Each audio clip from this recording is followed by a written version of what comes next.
Today's manga ASMR review will be of Jujutsu Kaisen Volume 1.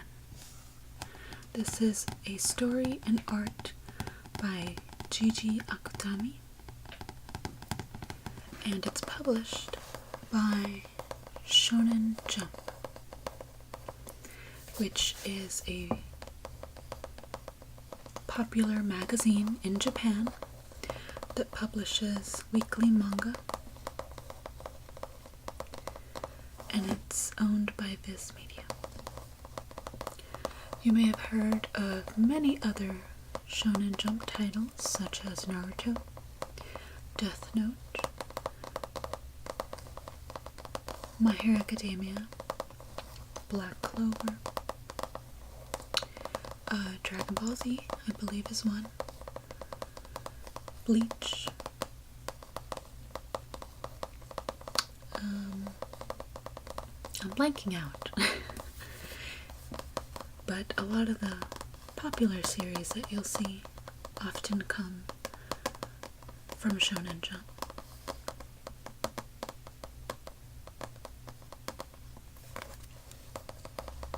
So this video will contain spoilers.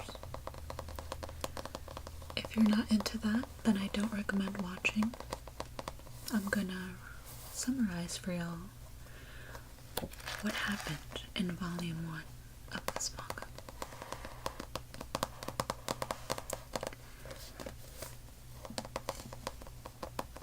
But first I will let y'all know something about the author.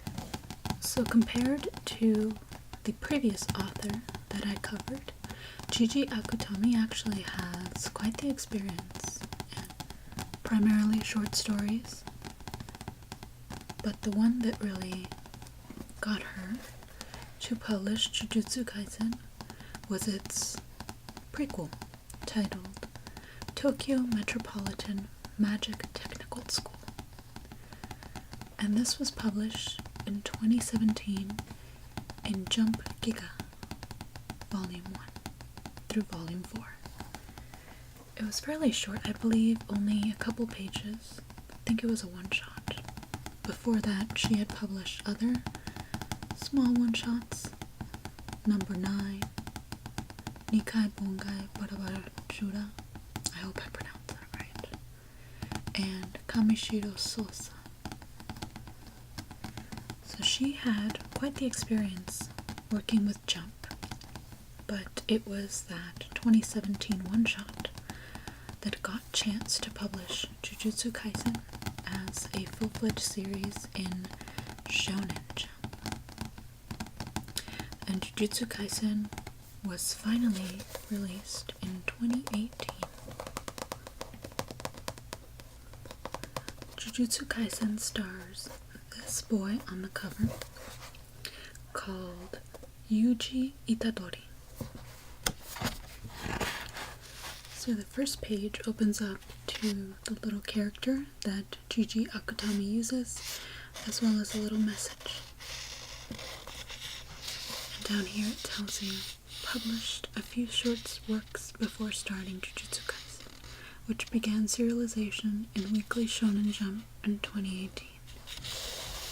And for anyone that doesn't know, that date refers to the time that it was published in Japan.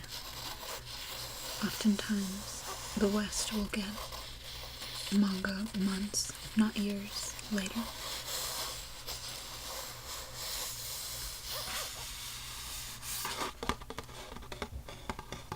So,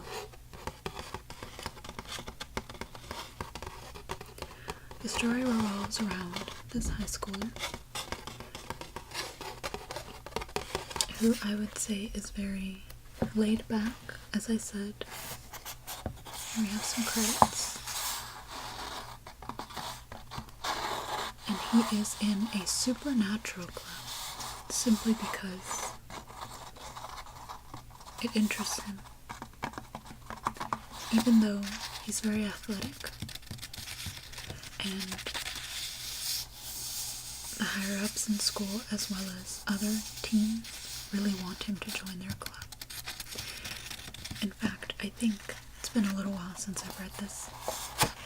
I think one of the club members actually like forced him to sign up without telling him. This guy, like the student council president, I'm assuming that's who that is. So for anyone that doesn't know, in Japan, clubs are funded by the school. So you can have, on average, from what I've seen in manga and anime, 5 people in a club is the least you need, and if your club is approved, you get some funding. So you'll often see stories focusing on characters that abuse this system by creating a club that really doesn't do anything, just so they can have that funding, a room to hang out, because that's provided as well generally, and, you know, just goof off. They are definitely one of those clubs that just hangs around and uses their funds to goof off. So Itadori is challenged to beat the, I think it was track and field coach. There he is. He is challenged to defeat him. If he wins, the coach, then Itadori will join track and field. Or, I forget what sport it was. It might have been baseball. I don't remember. Point is, they'll force him to join a sport team. But if Itadori wins,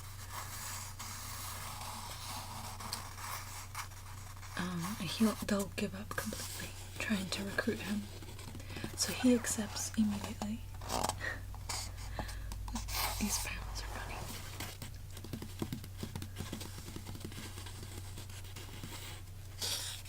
And then he wins. Itadori wins quite flawlessly. So after this,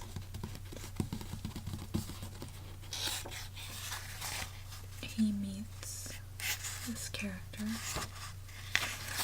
and I do apologize, I probably already forgot all of their names.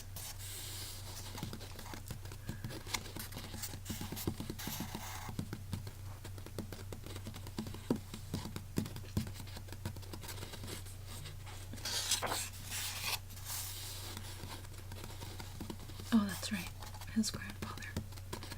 So Itadori has this connection with his grandfather. I believe he is an orphan, with his grandfather being the only one left to take care of him. And they have this,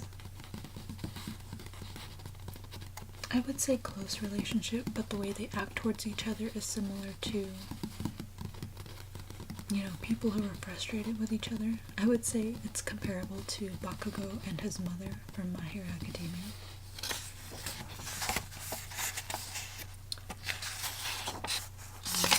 But his grandfather is on his bed, a deathbed. Oh yeah, there he is, he dies. But he ends up meeting his classmate, this guy. Or not necessarily his classmate, but he will be in the future.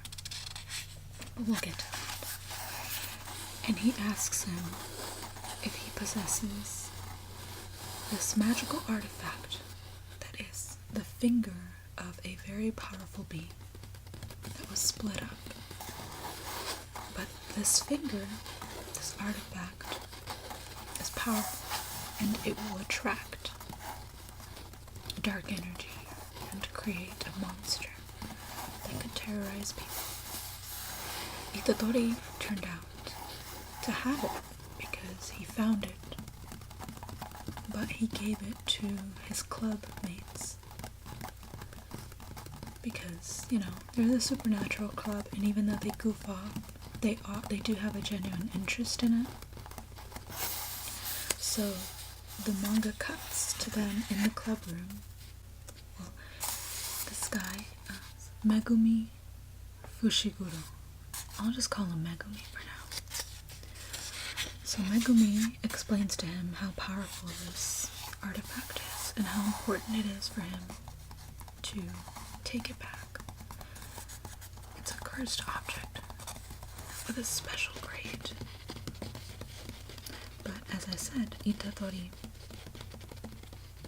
well, he has the box, but the finger itself is with his friends.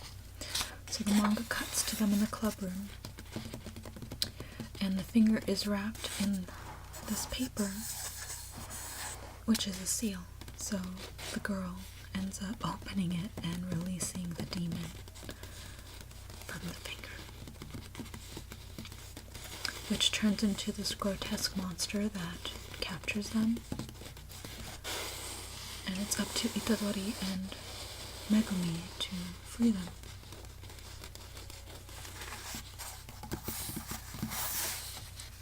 So, tons of fighting happens. And Itadori ends up eating the finger. I guess I could show y'all that. Let's see.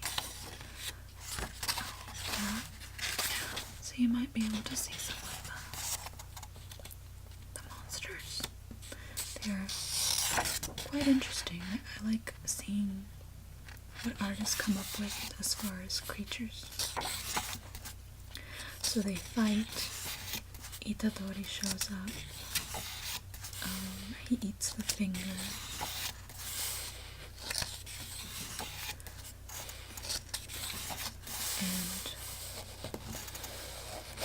And Megumi freaks out because he obviously has more knowledge on spiritual artifacts.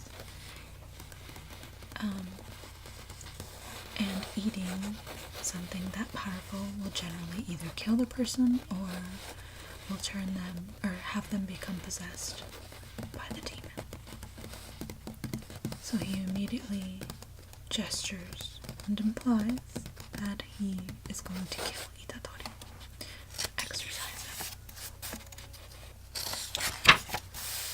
There he goes. I'm gonna eat that finger. Sorry, I didn't realize I was flipping this book out of frame.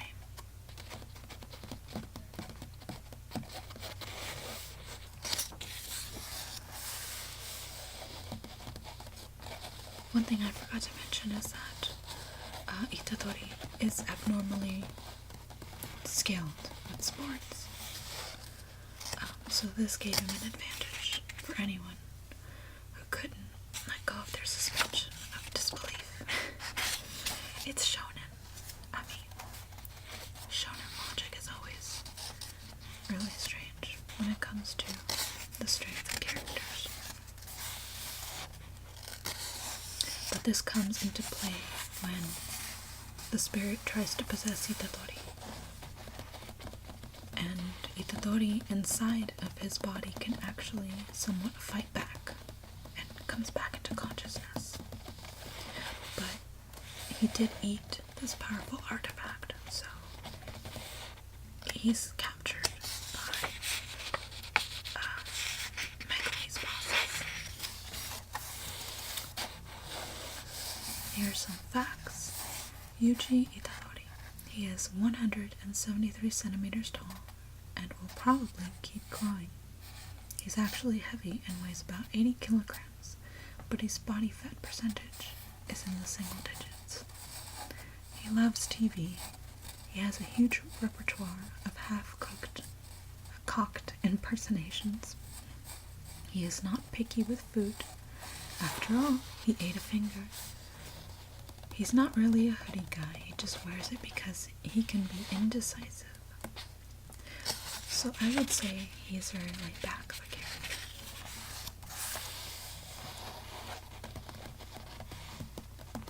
He doesn't really know where he's going in life, he's just kind of flying by.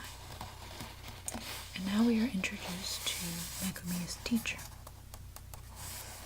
Satoru Gojo.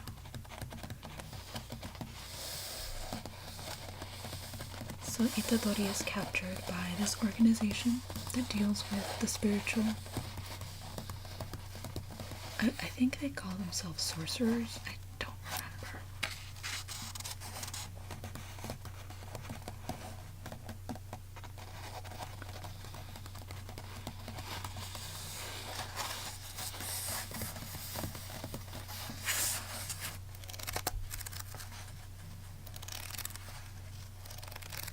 So, their first instinct is to try and kill Itadori because what he ate is very dangerous. And their ultimate goal is to kill the spirit that is possessing him. And the only way to do that is to destroy all of the cursed objects. He obviously does not like that idea. But eventually, they cut a deal. Since Itadori is oddly able to control the spirit, he would be useful to have as they collect the rest of the pieces. I believe it's like 12 fingers or something like that. They mentioned something about this demon having more than one arm. It's like 20 fingers or something like that. They show him at some point. Yeah, there it is. He has like 4 hands, so they need all of those fingers. So his ultimatum is to join their school and become their vessel for these fingers. He'll eat every one of them. And then they're gonna kill him afterwards. I don't think they told him that. But oh wait, they didn't tell him that. There it is. His friends survived, which is good. I was afraid they were gonna die. But he does end up joining the Tokyo Prefectural Jujutsu High School.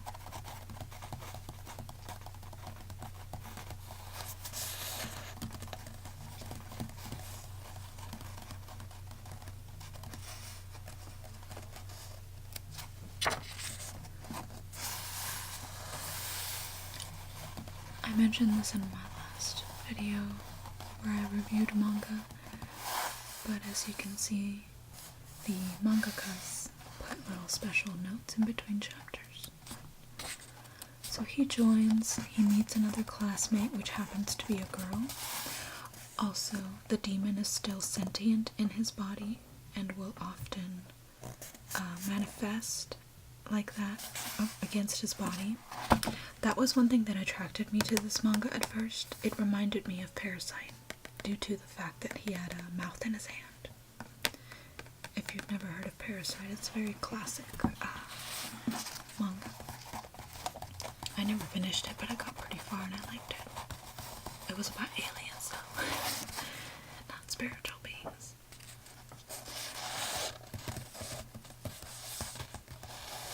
So he joins, he meets a classmate, some teachers. I would say the next main character is her, Nobara Kugisaki, and she is the classmate. One thing I liked about this manga is that her uniform was not obnoxious. It looked just like the others, everyone matched, which was really nice to see. Generally, she's wearing a skirt, but it's practical. That's what I mean. And she's funny. She's very snarky and confident. She kind of has that, or she projects the idea that she's popular and beautiful and all this, like, so much confidence. When the reality is, she comes from the countryside and hated it. But she's cool. I liked her. So, stuff happens. They're kind of introducing themselves and everything that they're going to do as far as, what it entails being part of this Jujutsu high school. And the volume ends with a mission where they are sent into a house that is being haunted. And some people are trapped inside. No one survived, unfortunately. All the people are dead. it's kind of a spoiler for volume 2, and I apologize. This volume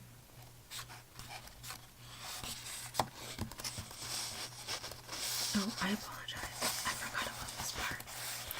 Their first mission, actually, is this, where she gets a spotlight and saves this child from this demon. And they work together to defeat it. Here we have her profile. She is just short of 160 centimeters tall. Her hair is dyed. She goes shopping during her free time. Students receive a stipend. That's kind of cool, you get paid. She tries a lot of foods, buys a lot of clothes, and is enjoying her life in Tokyo. In chapter 4, Kubisaki kicked away an 80-kilogram Itadori. Please pay it no mind. And this is where the mission that continues on to volume 2 starts. They go to this area where some, I believe, construction workers were. Either that or it was a prison. I think it was a prison. And the demon there is a lot stronger than they anticipated. So you're left on a cliffhanger. And that is volume 1 of Jujutsu Kaisen. So in many ways it's very similar to a lot of manga out there nowadays, and the way a lot of shonen manga starts.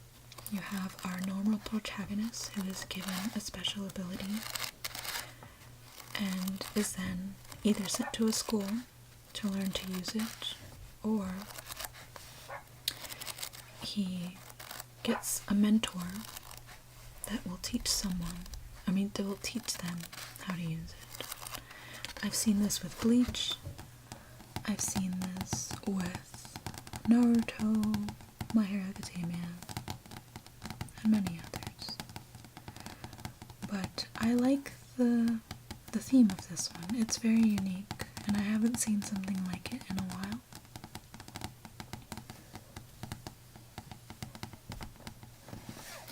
That said, let's get into my review. So let's start with the art. Overall, I think Jujutsu Kaisen's art shines a lot more when there are monsters involved. This artist definitely has a more laid-back style. It's not too detailed. The detail that is there is sufficient just for showing depth.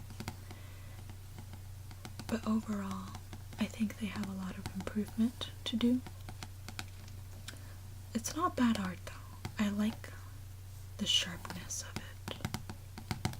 And I think it fits well with the theme of their story. I very much like the designs of the characters, especially the costumes. I'm so used to like uniforms and skirts that seeing this kind of trench coat like style is interesting. Very practical. The hammers were weird though. It reminded me a lot of Blue Exorcist in a way, which I also enjoyed. I never caught up to that, but so far I think a lot of the character designs are really cool. They're down to earth but unique enough that no one looks the same. But as I said before, the art to me is more interesting when the monsters are involved. Just because of their unique designs. You can tell the artist had a lot of fun designing them. And there's just a lot more to draw. Coming from experience, it's just fun drawing creatures.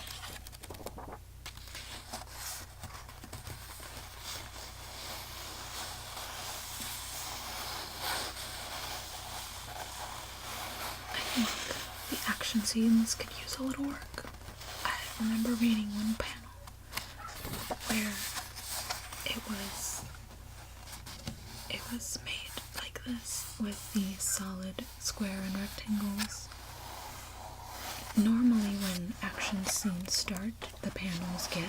a lot more angled. But I just remember reading one particular page where something intense was happening, but the paneling stayed very stiff, and it felt really off to me.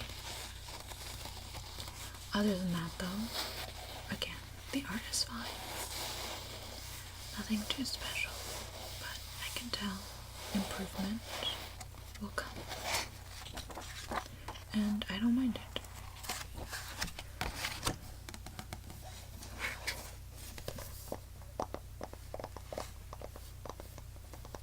As far as the story goes, again, it starts off very generic.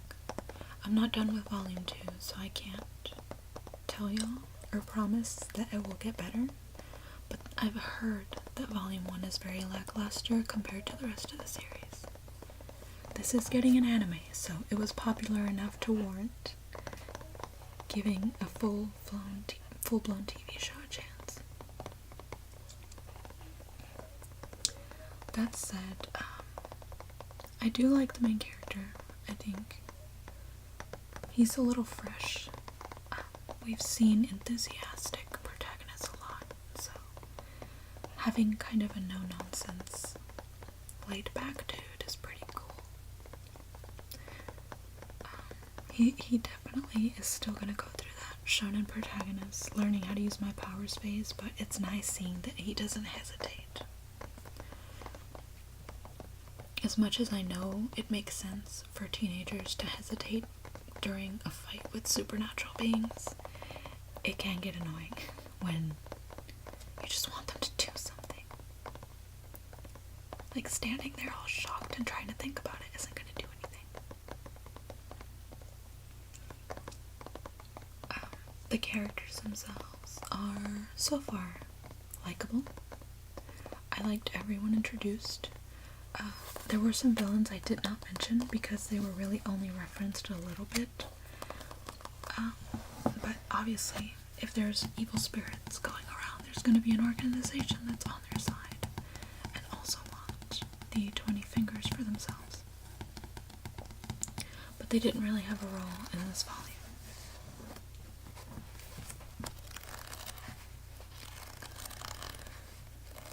So I can't really say much else from the first volume about the story because it is the introduction. We don't have the entire goal past the 20 fingers, and a small reference that there's villainy afoot. I can't predict what the character arcs will be, but I am interested to know, so there's that.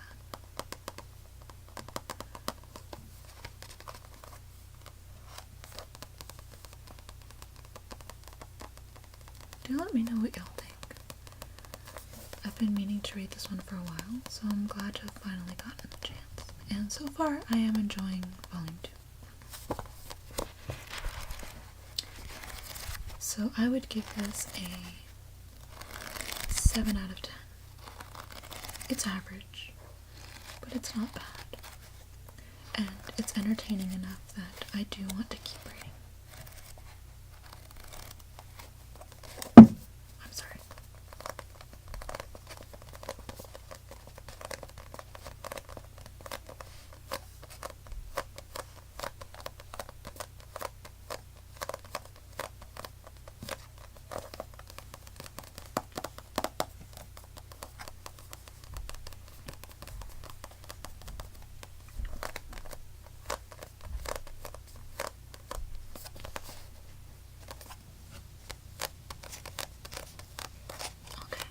Some of my siblings are starting to get noisy, so I will end the video here.